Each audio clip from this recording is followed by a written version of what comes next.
everyone. Welcome to a Friday edition of Bet. It is Tyler Fulghum and Doug Kezirian in the house on this Friday. He is down at the site of Super Bowl 57 in Scottsdale. Doug, I know you've been down there all week. How has it been hanging out with the VIPs? It's been great. It's been great, Tyler. Also reconnecting with some ESPN colleagues back from when I was working in Bristol. But it's been awesome atmosphere out here. Obviously, Scottsdale and the surrounding area is such a great place for these types of events. There's a Waste Management Open going on. I was able to sneak away and check that out for a couple hours, sort of a bucket list, sports bucket list item on my list. I was able to check that box off, seeing the 16th hole, and it's epic out there. But it's been a lot of fun, but also really interesting just talking to people doing Media Row, seeing our other NFL analysts, picking their brain on the game throughout the week. So I'm trying to be a sponge and absorb it all.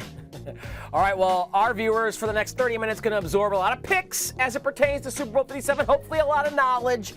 We have not only you with us here today, Doug, Anita Marks, and the Monday Night Messiah is going to join us in just a few moments. If you don't know who I'm talking about, wait till that guest joins us in mere moments for his thoughts on Super Bowl 57. But Doug, we're going to start by playing the good word here on Friday, and you know the drill. I'm going to read a statement or tell you about a wager that you can make as it pertains to Super Bowl 57, and you just tell me the first word that pops into your head after hearing about that bet.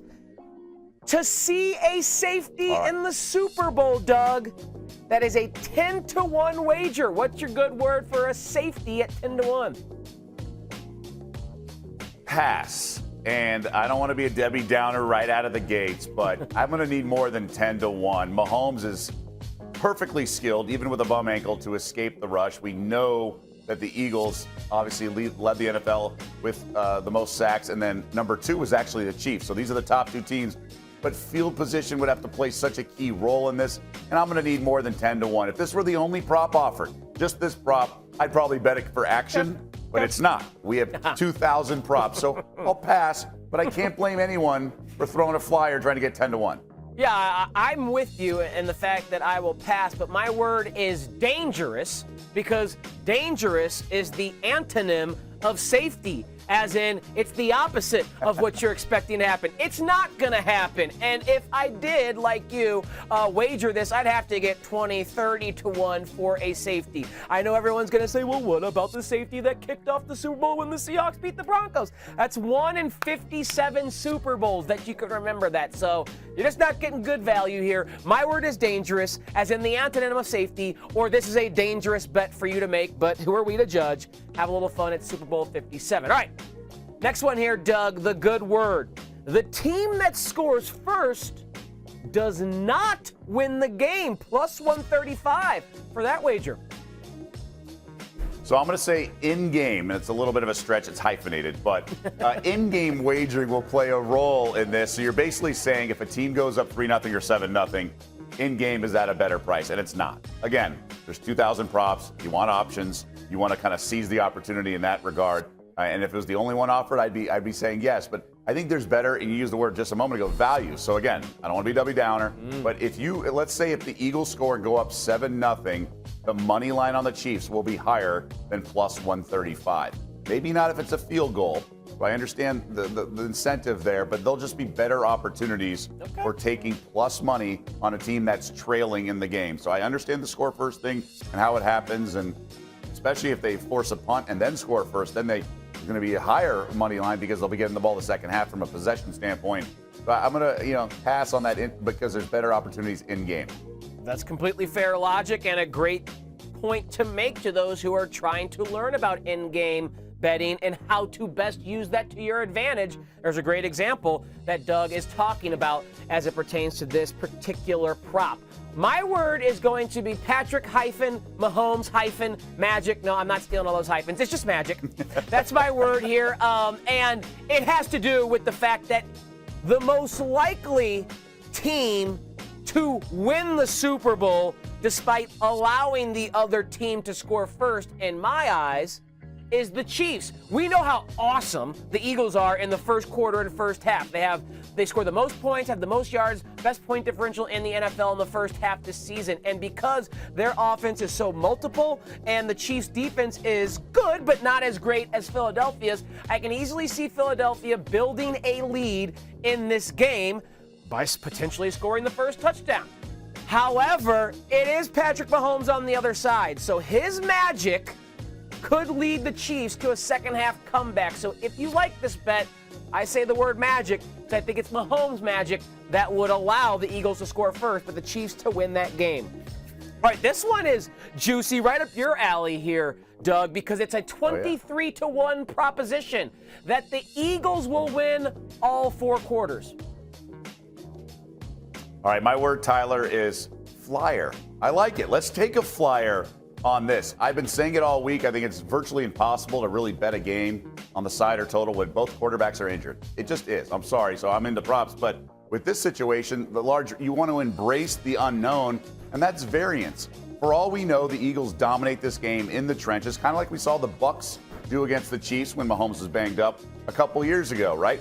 So why not? Because if the Chiefs are playing catch up, they'll have to go for it on 4th down, so you won't get the cheapy field goal. Maybe in a 3-3 quarter, it'll be 3-0 in the second half on one of those quarters. So if on paper and all this offensive line and defensive line dominance, and everyone's saying that could be the key in this game, obviously Mahomes is dangerous and he's probably the best quarterback in the league. But I think 23-1 is something it's worth taking a flyer on. Yeah, Eagles fly on the Eagles winning all 4 quarters there. I like that price just like you. My word, though, is schedule.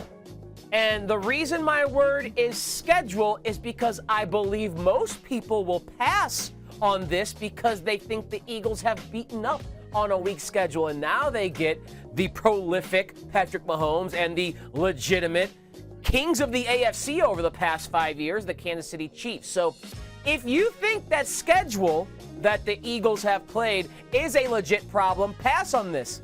But if you think the fact that they've beaten up on that schedule by multiple touchdowns in most games, walked their way through the NFC playoffs, maybe their schedule is why you're getting good value on this flyer from Doug, that they can win all 4 quarters and Super Bowl 57 in rather convincing fashion over the Chiefs.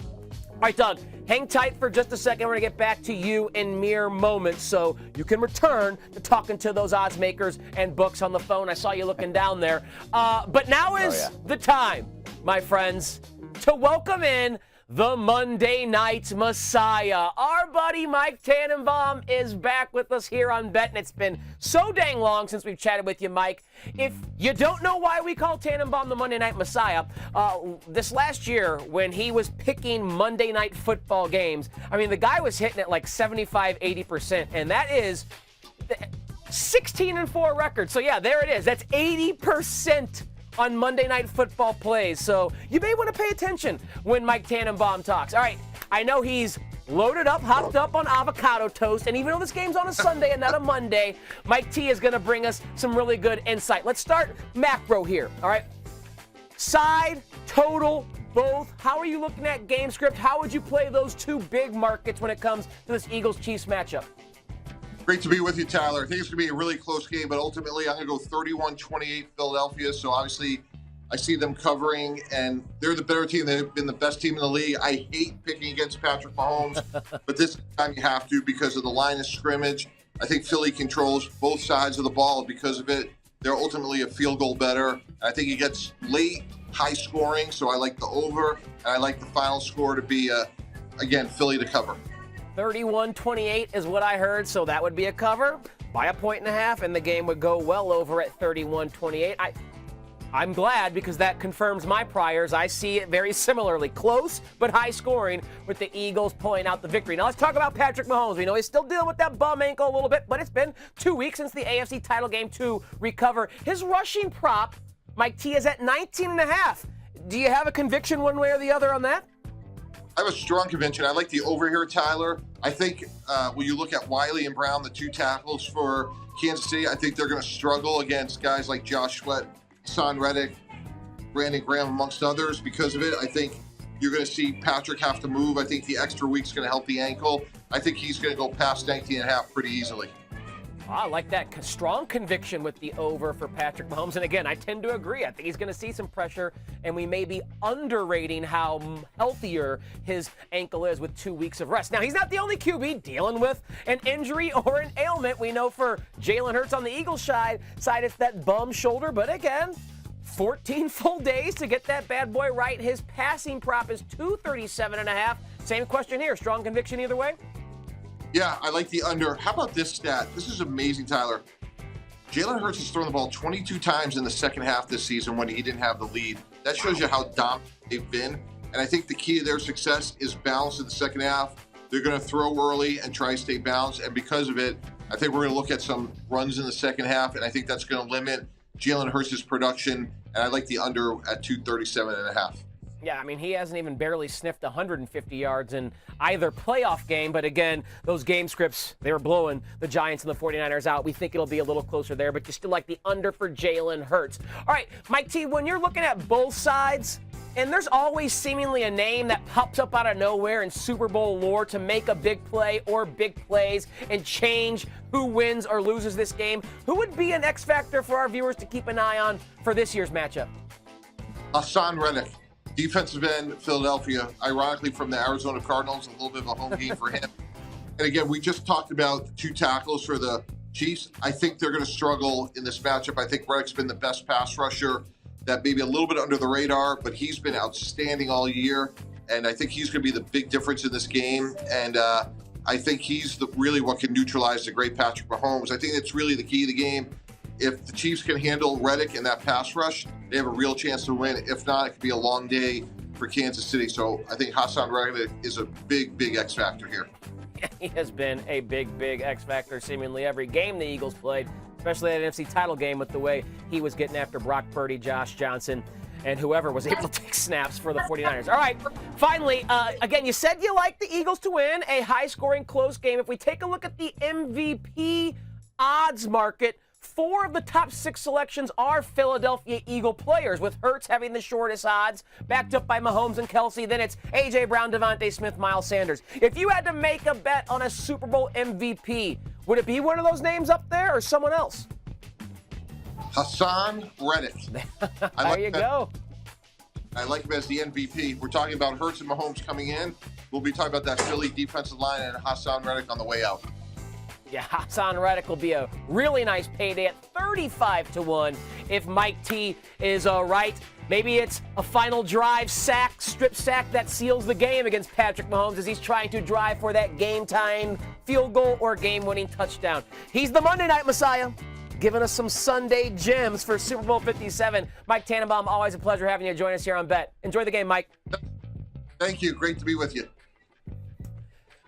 All right, now we go from Mike T to Dougie K and Anita Marks. We got a 3-person weave here as we go through our favorite Super Bowl 57 plays. And I know you guys had to hear what Mike T had to say. I always love chatting with Mike T. But what we're going to do here is just kind of give our top 3 plays for the Super Bowl. It can be player props, it can be side total, it can be whatever, but just 3 things that we have a strong conviction on. And the order will be Anita, Doug, myself. We'll just repeat that 3 times. So, Anita, rocking your Kelsey Brothers shirt, give us your first of your 3 favorite plays.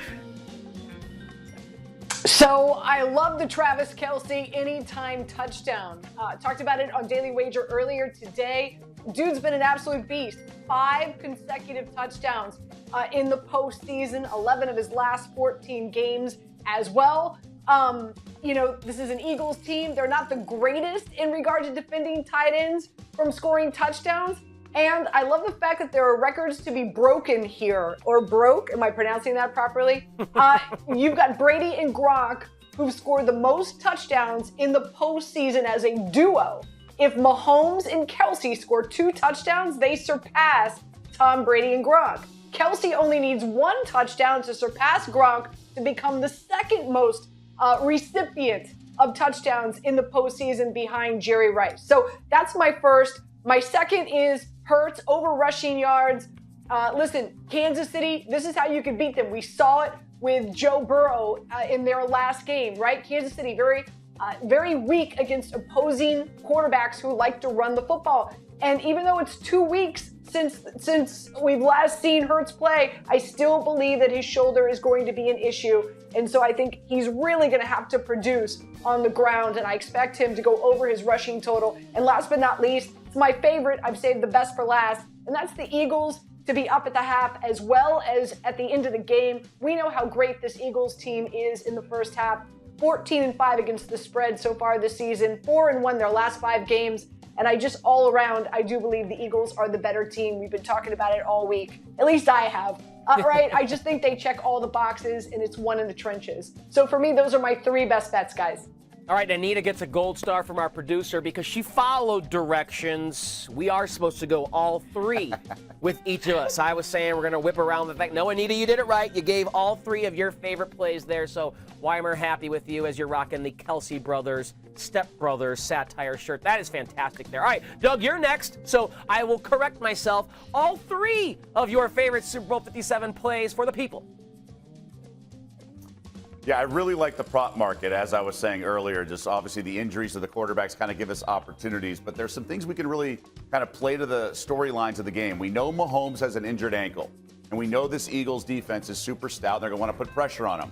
And we know he's going to want to not go 3 and out, and he wants to calm the nerves. And Andy Reid's going to call, I think, really short passing plays early on. So my favorite prop of them all, first completion for Mahomes under 10.5. Now, it gets a little juicy. The market is between 7.5 and 10.5. Under 7.5 is plus money. So depending on your appetite, I just think every yard matters so much on this prop. I think we're going to see a swing pass, hitch, bubble screen, things along those lines to get that defense, that front, to be going east and west and not just sit back and drop. The last thing they want to do is go 3 and out. I'm big on Kenneth Gainwell in this game. I think the variance really speaks to me because we have each team has huge sort of running backs by committee. Now Edwards-Helaire's in the mix for the Chiefs. So you have all these guys, and the market kind of prices some of the backups like they're backing up Derrick Henry as if we know somebody else is going to get 25 to 30 carries. For all we know, Gainwell is a better fit for the offensive game plan against this Kansas City defense. In fact, Swagoo earlier on this week on Daily Wager said he thinks it's a better fit because he's more of a bowling ball as opposed to Miles Sanders. So Gainwell could get all the carries. I don't know anything. I'm just saying 15-1 to be the game's leading rusher. Give it to me. And it plays into my next prop. I find it very hard to believe that Kansas City would have more rushing yards total than Philly. This prop opened minus 200. Each of their individual rushing yards or team rushing is 100.5 for KC, 149.5 for Philly. I think it should be minus 500. So don't empty the bank account on minus 300, but I think it's a really strong play. And then that speaks to the Gainwell prop, because if you know that Phillies, or you think Philly's going to have more rushing yards than maybe one of their guys. So it's a really strong play. Obviously, Jalen Hurts is part of it, but he's banged up as well. So I like those 3 props a lot. Yeah, I mean, you don't like seeing minus 300, but I mean, come on. What are the chances that the Chiefs outrush the Eagles with how the Eagles have built this team and how they've beaten most teams this season? So, yeah, I understand what you're selling us there. I will give you these as my 3 favorite plays for Super Bowl 57. The first is a straight play on the total. I like it to go over 51. I think, again, the Eagles have multiple paths to producing yards and points against the Chiefs defense. And if that puts the Chiefs in the hole, I like for an over Patrick Mahomes playing catch up, playing from behind in the second half. I trust him to play fast, play efficiently, and make it a close, high-scoring game like Mike T was selling, 31-28 type of final. Jerick McKinnon, under 20.5 rush yards. Again, it kind of correlates with what Doug is selling. I don't think the Chiefs are going to try and run the football against the Eagles. I think they're going to try and throw the football against the Eagles. So I don't think McKinnon's going to get the opportunity to run very often. And even when he does, he has not been efficient running the football for the better part of 4 or 5 games now. That's been Isaiah Pacheco, who's been the top running back on the ground for the Chiefs. And therein lies my favorite play. It was my best bet on Daily Wager, and it's the top one I'm selling you here. It's Patrick Mahomes over 30.5 passing attempts. Especially since I think the Chiefs are playing catch-up. I think Mahomes is in line for 40-plus pass attempts, even against a dominant pass rush, even against a team that's got good corners. I think Mahomes drops back and, like Doug says, gets the ball quickly. He's not trying to find 20, 30, 40-yard big shots down the field. I think he's going to have a lot of short passes, and that adds up to more opportunity to throw the football. So that's my favorite play, a Mahomes prop over 38.5 passing attempts. All right, Anita, you are going to hang tight for just a second. We'll have you back as we get to the hardwood. But Doug and I, for the moment, are going to play a little game of Take Your Pick. And what that means, Doug, is I just give you two options here, and you tell me which bet you would rather make between the two. Who goes over their completion prop? Patrick Mahomes at 26.5. It's a lower number for Hurts at 20.5. Take your pick. Yeah, I'm going to go with Mahomes for all the reasons we've just talked about the last couple minutes. I think it's one of those matriculate up the field game plans, at least early. So I think you're going to be seeing more completions racked up than necessarily yards per pass attempt. Now, what happens throughout the course of the game, we'll see. But I think Philly's game plan has got to be lean on that offensive line, rush the ball. Now, Hurts will be able to, dissect that defense a little bit. I think he'll have his opportunities, but he may be going more downfield, so to speak, and not have the volume of completion. So I think it's one of those Mahomes games where Andy Reid just puts the ball in his hand and he's spreading it out, distributing, nursing that ankle, pass rush avoidant kind of thing, and we'll see a lot more completion. So I'd much rather bet the Mahomes completion over than the Hurts. I'm with you. Whether it's 25.5 or 26.5, like I said, it's 25.5. I'm going over with Mahomes. I like him to throw the ball 40-plus times, and I like them to be short, high probability passes like you. Plus, you get 2 cents better in terms of your price or return on investment. It's minus 121 to the minus 123 price for Jalen Hurts. So agreement there between Doug and I. We both would rather play the over on Mahomes completions. All right, which defensive player, take your pick, gets a sack? Chris Jones at minus 110 or Hassan Reddick, who Mike T was talking about? That price is minus 150 though, Doug. Yeah, it is. I would just risk the same, so win less, but I would do Reddick. I just think, obviously, the matchup with that D-line, there's so many guys you have to account for. I mean, they really rotate 6 different guys. So while Reddick was the guy who led the team, all of them you have to account for. You can't just double-team Reddick and be fine.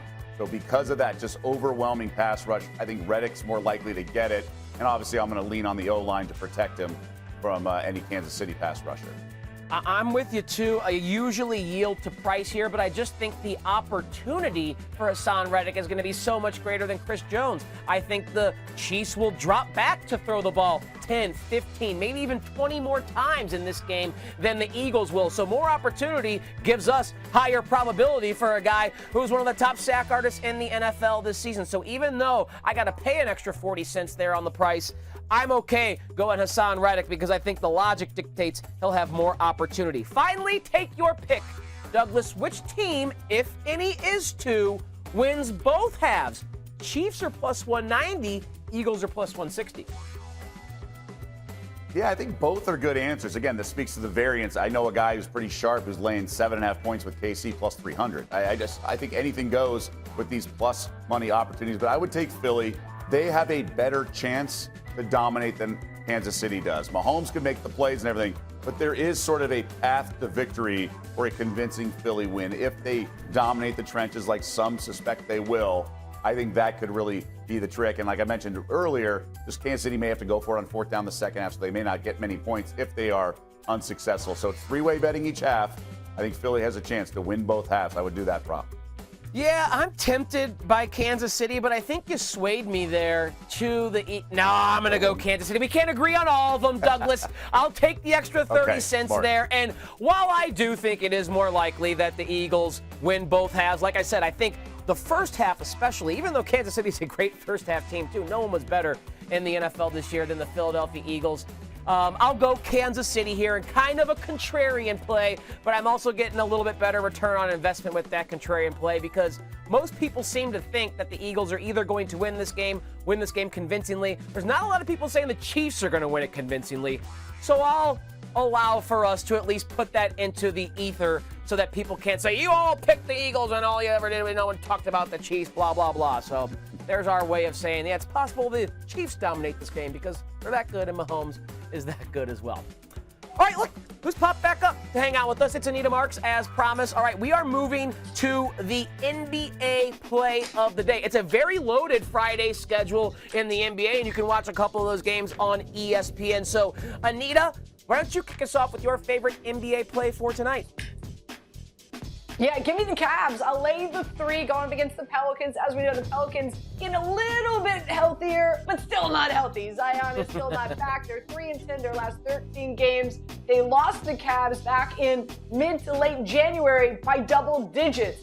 And I really like this Cavs team. I like them coming in this season. I feel like they're the most balanced. They play a lot of efficient basketball. They control the tempo. On top of that, top 10 offense, top 10 defense. I love Mobley and Allen defending the paint. 3rd best defense in the paint. 6th best in rebounding. They're 5-1 their last 6 games, averaging 21 points and 6th best shooting percentage. So I think the Cavs roll tonight. I'll lay the 3. Laying it with the Cavs, who have looked really good as of late against those Pelicans. All right, Doug, your favorite NBA play on a loaded card tonight is? Yeah, it is a loaded card. I'm going to isolate a situational handicap. I'm going to take the Sixers in the first half against the Knicks, laying 3.5 points. You might remember they just recently played not too long ago. Philly led by as many as 21 points, blew the game. Knicks won outright. I think you get a focused Sixers squad, and they've lost back-to-back games. They're not messing around here, so I'm going to lay the 3.5 in the first half.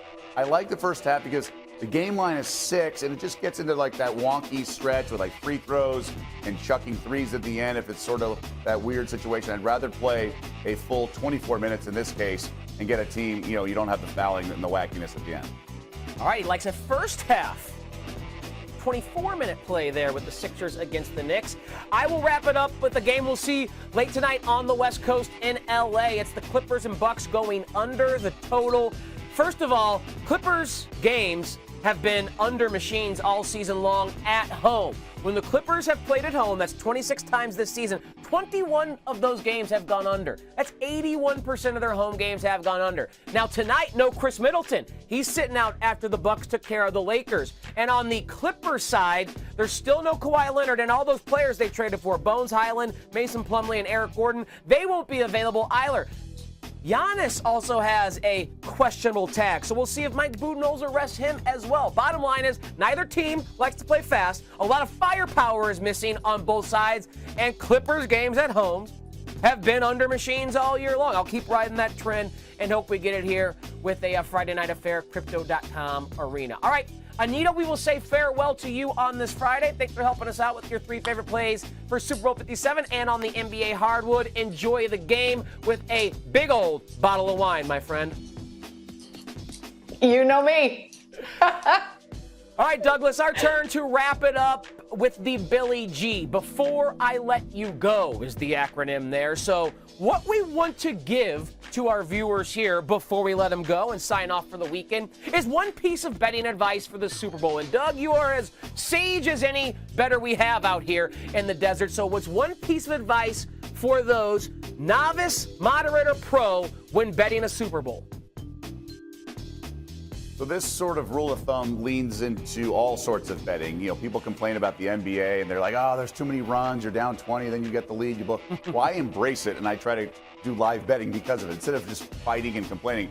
So embrace sort of the situation. Embrace the volatility, the variance of the Super Bowl. If we have a quarterback who's hurt on both sides, I think it's very much a wide open game. So I would embrace all the indexes and all the betting where you can just get huge payouts. I mean, we have the Eagles. I just talked about Gainwell. Each team is running back by committee. There's 3 guys in each backfield, so there can be huge payouts. I mean, Pacheco had 59 yards receiving last game. We don't know what's going to happen, and then the game plans change, and they're so opponent specific. I would say embrace the variance instead of complaining about how complex it is. Try to catch a flyer and lightning in a bottle on some of these 30-1, 20-1, things like that. Doug, I think you're going to like what my advice is because it's essentially what you're saying in different words. Have at least one long shot bet or parlay that is 30, 40, 50-1. And Doug, your card that you shared with us on Daily Wager today had a few like that Gainwell prop, and this is part of embracing that volatility. Why not have a little fun? Why not kind of swim against the grain? I know everyone thinks it's going to be this or going to be that, and it's going to be Jalen Hurts and the big names. Why not go for a crazy occurrence or a crazy prop? Because if you're just watching one game like everyone else, it's kind of a game theory thing. if something unexpected happens and you have a little action on it, you can cash out big. So I would encourage everyone, within your limits, of course, have at least one huge long shot, big 50-1 bet or parlay to embrace that variance, as Doug is saying. All right, that'll do it for our Friday edition of Bet. Doug, thanks for joining us from down in Scottsdale. Get back here to Vegas safe. Everyone enjoy Super Bowl 57.